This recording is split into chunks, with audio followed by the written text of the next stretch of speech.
اب میں دعوت دینا چاہ رہی ہوں اپنے چھوٹے بھائی بلال مرتضیٰ صاحب کو، جو میرے والد صاحب کی شہادت سے پہلے امریکہ میں تھے اور اسلامک سینٹر چلا رہے تھے فلوریڈا میں، اور اس کے امام بھی تھے، ڈائریکٹر بھی تھے۔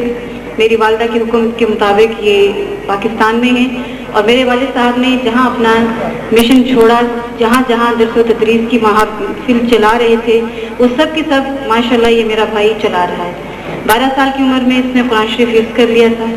ایم اے عربی گولڈ میڈلسٹ ہیں، ایم اے اسلامیات گولڈ میڈلسٹ ہیں ماشاءاللہ۔ اور سب سے بڑی بات یہ کہ میں سمجھتی ہوں اس چھوٹی سی عمر میں شاید یہ اگر میں یہ کہوں تو کچھ غلط نہ ہوگا کہ وہ دین کا فہم، نالج جو شاید میرے والد صاحب کے پاس بھی نہ ہو، جو میرے اس چھوٹے سے بھائی نے حاصل کر لی ہے۔ الحمدللہ اس کی آواز میں، اس کی بات میں بھی وہی تاثیر ہے جو میرے والد صاحب کی ہے۔ میرا قابل فخر بھائی، اللہ تعالیٰ اس کو سلامت رکھے۔ میں اس کو دعوت دیتی ہوں کہ یہ آئیں اور اپنے مشن کے بارے میں جو خود چلا رہے ہیں، کس طرح چلا رہے ہیں، آپ لوگوں کو خود ہوتا ہے۔ حافظ محمد بلال میں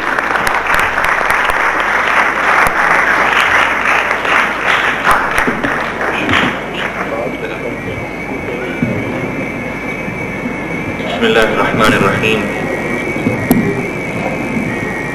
الحمد للہ رب العالمین والصلاة والسلام علی اشرف الانبیاء والمرسلین سیدنا و مولانا محمد وعلی آلہ واصحابہ واتباعہ اجمعین۔ عزیزان گرامی، السلام علیکم ورحمۃ اللہ۔ سب سے پہلے تو میں آپ سب حضرات کا تہ دل سے مشکور ہوں، ممنون ہوں۔ آپ تشریف لائے، اگرچہ یہاں پروگرام ذرا دیری سے شروع ہوا۔ میں مختصر اور چند منٹوں میں ہی والد گرامی رحمۃ اللہ علیہ کی ایک دو باتیں کر کے اور جو کام میں کر رہا ہوں وہ بتا کے، اس کے بعد میں جناب صدر جسٹس صاحب، جناب خورشید رضوی صاحب، جناب شیخ نذیر صاحب، یہاں پر جتنے بھی والد گرامی رحمۃ اللہ علیہ کے دوست بیٹھے ہوئے ہیں، ساتھی بیٹھے ہوئے ہیں، ان سب کی اجازت کے بعد والد گرامی کی دعا کہ ہم دعا انشاءاللہ آج ان کے ساتھ مانگیں گے۔ پہلی بات تو یہ کہ سب حضرات نے یہ کہا کہ بڑے لوگ پیدا ہوتے ہیں بہت کم، اس میں کوئی شک نہیں ہے۔ بڑے لوگوں کی پیدائش چیدہ چیدہ ہوتی ہے، بہت کم ہوتی ہے، اور بڑے لوگ اپنا کام کر کے جاتے ہیں۔ والد گرامی رحمت اللہ علیہ کو جب سے میں نے ہوش سنبھالا، ان کو میں نے یہی دعا مانگتے ہوئے سنا اور بار بار دعا مانگتے ہوئے سنا، اے اللہ اپنی راہ میں جینا، اپنی راہ میں مرنا نصیب فرما۔ ان کو تو وہ مقام مل گیا، وہ منزل مراد پا گئے۔ یہاں پر ہم نے تھوڑا سا آج اور اینگل میں یہ سوچنا بھی ہے کہ میں ایک شاگرد کی حیثیت سے تھوڑی دیر کے لیے میں یہ بھلا دوں کہ میں ان کا بیٹا ہوں۔ آپ حضرات سب کے سب ان کے عقیدت مند ہیں کہ ہمارا کیا کردار ہے، ہمارا کیا رول ہے۔ ایک بڑا آدمی، اس کے گھر میں اگر ایک بچہ آوارہ ہو جائے، میں اس مثال کو ذرا اور واضح کر دیتا ہوں۔ میرے والد گرامی، اگر ہمارے بھائیوں میں سے اگر میں خود راہ سے ہٹ جاؤں تو لوگ کیا کہیں گے؟ اتنے بڑے باپ کا بیٹا یہ راہ سے بھٹک گیا۔ وہ بھائی، تمہیں اپنے والد کی عزت کا بھی خیال نہیں ہے؟ اب یہ ذرا تھوڑا سا سوال میں ہم سب لوگوں پر اپلائی کرتا ہوں جو اپنے آپ کو مسلمان کہتے ہیں۔ ہم امت محمد ہیں صلی اللہ علیہ وسلم، اتنے بڑے نام سے ہم جڑے ہوئے ہیں، محمد رسول اللہ کے امتی ہیں، اور ہم راہ سے ہٹ گئے۔ ہم محمد رسول اللہ کے ناموس، ان کا نام، ان کے نام کی شرم، لاج ہم نے سب کو پیچھے پھینک دیا۔ ہمیں اگر فکر ہے تو صرف فکر معاش. ہمیں اگر فکر ہے تو اس بات کی کہ میں کس طرح اوپر بڑھوں. اور میں سمجھتا ہوں اوپر بڑھنا اس دنیا میں یوں ہوگا کہ مجھے مال و دولت میں کثرت مل جائے, میرا سٹیٹس, مجھے شہرت مل جائے, مجھے رتبہ مل جائے. آج میری بڑی بہن اللہ تعالیٰ ان کے علم میں, ان کے دین میں اضافہ فرمائے, یہ بات کہہ رہی تھیں کہ میری تقریر بھی ہوگی اور تمہاری بھی ہوگی, اور میں یہ بات سوچ بھی رہا تھا, ان کے لیے دعا بھی کر رہا تھا. جتنے حضرات بولے ہیں اللہ تعالیٰ سب کے علم میں اضافہ فرمائے. کہ پہلی بات جو اہل محبت اور اہل دل ان کی روح اور روح کی گہرائیوں میں بیٹھی ہونی چاہیے کہ میں اس دین اور دین کے راستے میں سب سے چھوٹا ہوں. یہاں پر میں آپ کے سامنے کھڑا ہوں اور میں اللہ کو گواہ کر کے کہتا ہوں کہ واقعتاً میں بھی آپ سب کے سامنے میں صرف چھوٹا عمر میں نہیں ہوں, علم میں, رتبے میں, دینی اعتبار سے, ہر اعتبار سے. جب تک یہ جذبہ, جب تک یہ سوچ جو ہمیں محمد رسول اللہ نے دی, ان پر ہماری جانیں اور ان پر ہمارے ماں باپ بھی قربان. اور یہ سوچ مجھے میرے والد, میرے شیخ نے دی. اللہ تعالیٰ ان کے درجات کو بلند فرمائے.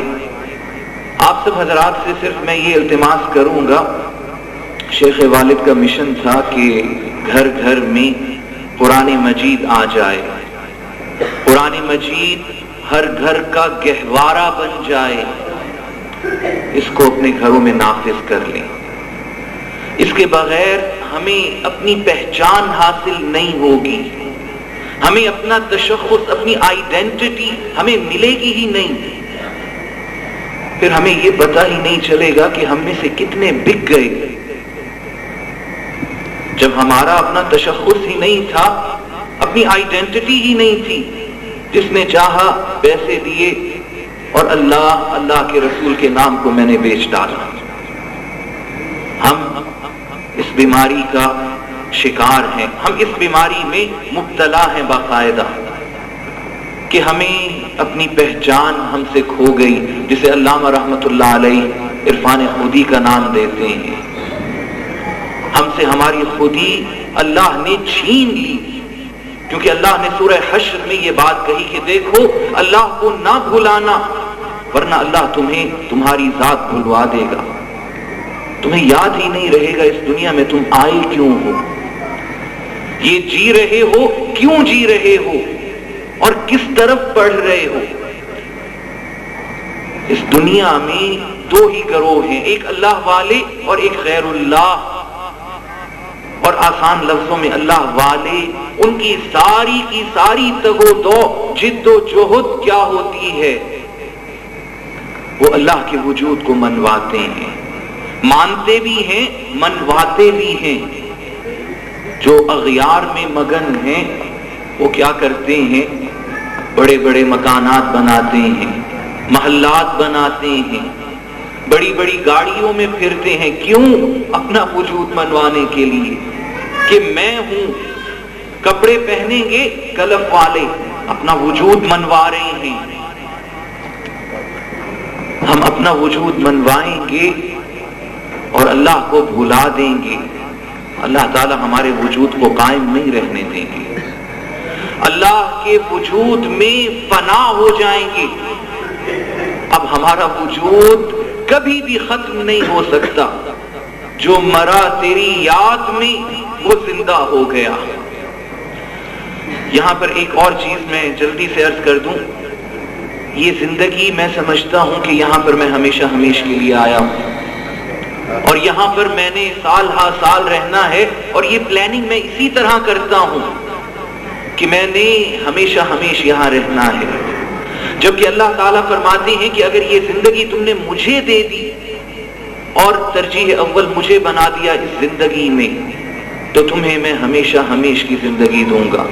قرآن بارہا بار اسی بات کی گواہی دیتا ہے. خلد بری کی ہمیں باقاعدہ اللہ تعالی بشارت دیتے ہیں کہ اگر اس زندگی کو، یہ جو کہ ہمارے لیے کمرہ امتحان ہے، اسے پہچان لیا، ہم نے اس بات کو اگر ریئلائز کر لیا کہ یہاں پر میں ہوں تو امتحان دینے کے لیے، اور اللہ سے ملاقات کا اگر میں خواہش مند ہوں، میرے اندر تڑپ ہے، تو اب جب موت آئے گی تو وہ موت نہیں ہوگی، وہ زندگی ہوگی. اور سورہ قاف میں اللہ تعالیٰ یہی نقشہ باندھتے ہیں کہ آج جب تمہاری آنکھیں بند ہوئی ہیں لوگوں کے سامنے، ہم نے تمہارے پردے ہٹا دیے، اب تمہاری نگاہیں لوہے کی مانند ہیں، اتنی تیز ہیں، تمہارے سامنے ہر چیز عیاں واضح ہے. ایک تو میں یہ عرض کرنا چاہوں گا کہ والد گرامی رحمت اللہ علیہ اتنا بڑا خلا، یہ جو ہمارے اندر آ گیا، اس خلا کو ختم کرنے کے لیے ہم سب کو مل کے انفرادی طور پہ، اجتماعی طور پہ، کہ اپنے گھروں میں، والد گرامی رحمت اللہ علیہ سے حفوف میں کسی نے پوچھا کہ ڈاکٹر صاحب یہ بتائیں کہ اسلامی نفاذ کیسے ہوگا، اسلامی نظام آئے گا کیسے؟ ابو نے پوچھا کہ ذرا یہ بتائیے گا کہ آپ کی اولاد کتنی ہے؟ کہنے لگے 2 بیٹے اور 2 بیٹیاں. فرمایا کہ ان کو مسلمان بنایا ہے، اسلامی نفاذ کا، نظام کا نفاذ ان پر کیا ہے، ان پر کر دو، اسلامی نظام آ جائے گا. ہم نے ابتدا کرنی ہے تو سب سے پہلے اپنی ذات، اپنے گھر سے، اور ہم نے آگے بڑھتے جانا ہے. اپنے محلے کو مسلمان بنانا ہے، اپنے شہر کو، اپنے ملک کو، اور یہ سارا کا سارا تشخص، یہ آئیڈینٹی، یہ پہچان ذات، یہ عرفان خودی، یہ ہمیں صرف قرآن دے سکتا ہے. اور قرآن والے کی تعلیمات، جسے سنت رسول، سیرت مطہرہ کہتے ہیں. ایک والد گرامی رحمت اللہ علیہ کا خواب تھا جس میں میں لگا ہوا ہوں، اور آپ سب بھائیوں سے، بہنوں سے میں گزارش کروں گا کہ آپ میرا ساتھ دیں. اور وہ یہ کہ قرآن مجید کو ہم بہت ہی آسان زبان میں عام فہم کر دیں، اور جس طرح پہلے یہاں پر بھائی کہہ کے گئے ہیں کہ ہم گرامر کو سمجھتے ہیں کہ یہ زبان ہے. قرآن مجید کا ایک مختصر سا کورس میں نے تیار کیا ہے، الحمدللہ 3-4 بیچز اسلامک سینٹر سے ہم نکال بھی چکے ہیں. اور ان میں سے میرے ایک بھائی جو میرے سامنے بیٹھے ہیں، چودھری نبیل صاحب، یہ اب وہ کورس پڑھا بھی رہے ہیں اللہ کے فضل سے. اور یہ حافظ عزیز صاحب، اللہ تعالیٰ ان کے علم میں اضافہ فرمائے، یہ کرواتے ہیں، میں خود بھی کروا رہا ہوں. 30 اسباق کے بعد، 30 گھنٹوں کے بعد، یہ ٹوٹل 40 گھنٹوں کا کورس ہے. قرآن مجید کھول کے کہیں سے بھی باقاعدہ ہم کلاسز میں اسٹوڈنٹ کو کہتے ہیں ذرا پڑھو، ترجمہ کرو، خود ترجمہ کرو. بات یہ ہے کہ ہم نے عربی کو مشکل سمجھا، اور غور کرتے ہیں تو عربی زبان وہ 70% بلا مبالغہ میں عرض کر رہا ہوں، اس سے زائد اس کے الفاظ ہم اردو میں یوز کرتے ہیں، اور ڈیلی یوزج، روزمرہ استعمال میں ہمارے پاس موجود ہیں. ہم تھوڑا سا ان کو یوٹیلائز کر دیں. اور یہاں پر ایک واقعہ سنا کہ میں بات ختم کرتا ہوں. والد گرامی رحمت اللہ علیہ یہ واقعہ اکثر سناتے تھے سید جمال الدین افغانی رحمت اللہ علیہ کا، کہ وہ ان کی ایک باقاعدہ ایک روش تھی، ایک ڈگر تھی، جہاں بھی جاتے وہاں پر 15 دن 20 دن کے بعد وہاں رسالہ نکالتے. فرانس گئے، فرینچ میں رسالہ نکالا، اور ستم ظریفی یہ تھی کہ مہینے کے بعد ان کو جلا وطن کر دیا جاتا تھا. رشیا گئے، برطانیہ گئے، مصر گئے، ہر جگہ یہی کام کیا. ان سے جب پوچھا گیا کہ یہ آپ کے اندر کوئی خاص ملکہ ہے، کوئی خاص کوالٹی ہے، فرمانے لگے نہیں، بات صرف اتنی سی ہے کہ جو بھی زبان سیکھنی ہو اس کے روزمرہ کے جملے یاد کر لو. اور وہ 250-300 سے زیادہ جملے نہیں ہوتے، ان کو یاد کر لو گے پوری کی پوری زبان آ جائے گی. اب یہاں پر بیٹھے ہوئے پاکستان میں رہتے ہوئے ہم عربی زبان ادب ہم نہیں سیکھ سکتے اس طرح. سیکھیں گے بھی تو چونکہ استعمال میں نہیں ہے, ہمارے پاس ماحول نہیں ہے, اس کو ہم نافذ نہیں کر سکتے. تو اس کا آسان ترین حل قرآن میں سے میں نے صرف 400 جملے نکالے ہیں. آخری صورتیں جو کہ ہم میں اکثریت کو یاد ہیں, ان کو جملوں کی شکل میں قل اعوذ برب الناس یہ ایک جملہ, ملک الناس یہ ایک جملہ, الحمدللہ رب العالمین یہ ایک جملہ, اور یوں کر کے 400 جملے. قرآنی دعائیں یہ ان میں شامل کریں, اور روز صرف ایوریج نکلتی ہے 10 جملوں کی. ان کو جب ہم یاد کرتے ہیں اور ساتھ بہت ہی ہلکا سا ٹچ گرامر کا یہ آپ کر لیں, یہ میں نے دیکھا. یہ 40 گھنٹے آپ چاہیں تو ہفتے میں پورا کر لیں, ڈیپینڈز آن یو. آپ چاہیں تو 40 دنوں میں پورا کریں, یہ آپ کے اوپر محدود ہے, آپ کے اوپر منحصر ہے, جس طرح آپ کرنا چاہیں. اللہ کے رسول کے لیے اگر 40 گھنٹے نہیں ہیں تو خدا را پھر ہم امت محمد تو نہ بنے. امت محمدیہ کہلوانا ہے تو کچھ تو کرنا پڑے گا.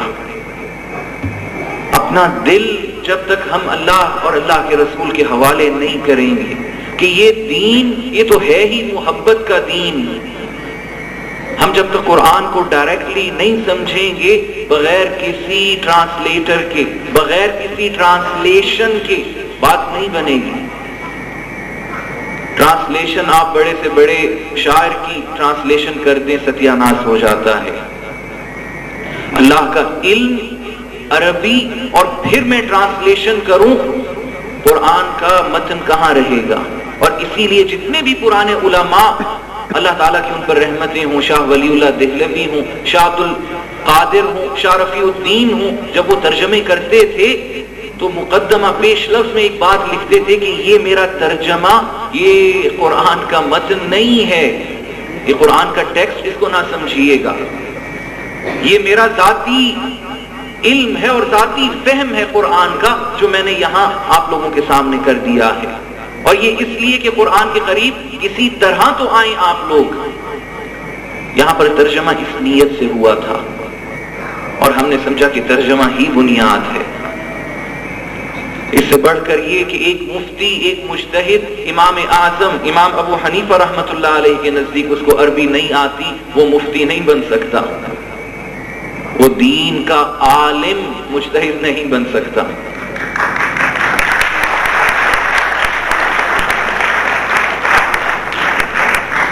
آپ سب حضرات سے یہی میں گزارش کروں گا کہ یہ اسلامک سینٹر ایک بنیاد میں نے رکھی ہے, ایک نیا کام شروع کیا ہے.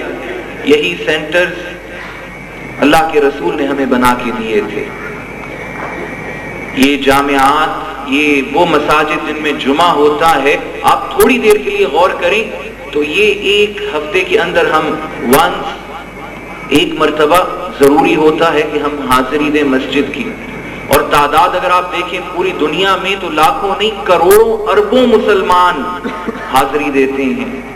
اے کاش ہمیں پڑھانے والا, ہمارا خطیب, ہمارا عالم دین قرآن کو بھی پڑھ لیتا, اور اے کاش ہمیں وہ قرآن ہی سے سنت ہی سے سمجھاتا, تو آج ہمارے اندر فرقہ واریت نہ ہوتی.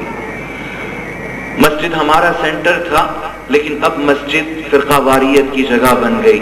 میں معذرت کے ساتھ عرض کرتا ہوں, اب ہمیں اس بات کی ضرورت ہے ہمارے سامنے کہ ہم چھوٹے چھوٹے مراکز خود بنائیں, ان میں قرآن پڑھیں, قرآن پڑھائیں. مسجد میں جگہ نہیں دیتا یہ نیم مولوی تو نہ دے, ہم نے یہ قرآن پڑھانا ہے. جتنا میرے بس میں ہے, جتنی میری طاقت میں ہے اتنا تو میں کروں گا. ہم میں سے ہر ایک کا یہ فرض ہے. آپ آگے بڑھیں اور آپ سے فائنینشلی کچھ نہیں چاہیے کہ یہ اللہ کا دین, اس کے بارے میں اللہ تعالیٰ فائنینشلی مالی طور پہ خود مدد فرماتے ہیں.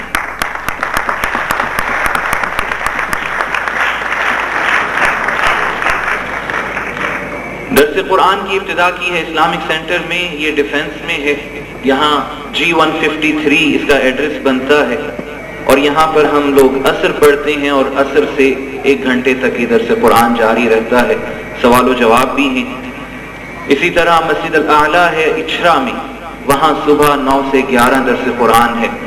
صبح کلاسز ہو رہی ہیں، یہ جو میں نے عرض کیا عربی قرآن فہمی کی، اور اس کے علاوہ شام کو بھی انشاءاللہ گرمیوں کی چھٹیوں میں ہم لوگ مزید شروع کر رہے ہیں۔ آپ لوگ یہ فون نمبر نوٹ فرما لیں، 5898788 5898788۔ میں اجازت چاہتا ہوں، اللہ تعالیٰ آپ سب کو آباد رکھیں، خوش رکھیں، اور اللہ تعالیٰ ہمیں ہمارا تشخص، ہمارا پہچان عطا فرمائے۔ السلام علیکم۔